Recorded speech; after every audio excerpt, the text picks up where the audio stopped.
નમસ્કાર, પ્રસ્તુત છે હવામાન સમાચાર। રાજ્યમાં એપ્રિલના મધ્યાહને મોટાભાગના શહેરોમાં તાપમાનનો પારો 40 ડિગ્રીને પાર નોંધાયો। આજે રાજકોટ સૌથી વધુ 42.2 ડિગ્રી ગરમીમાં તપ્યું તો અમરેલીમાં 42.1 ડિગ્રી તાપમાન નોંધાયું।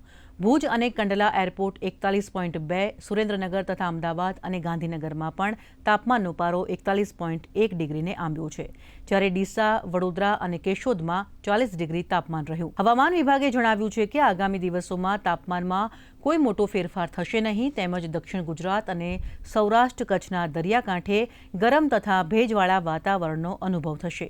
દેશની વાત કરીએ તો હવામાન વિભાગે આગામી 2 દિવસ દરમિયાન રાજસ્થાન, મધ્યપ્રદેશ, હરિયાણા, ઉત્તર પ્રદેશ, વિદર્ભ, ઓડિશા અને છત્તીસગઢમાં હીટવેવની આગાહી કરી છે।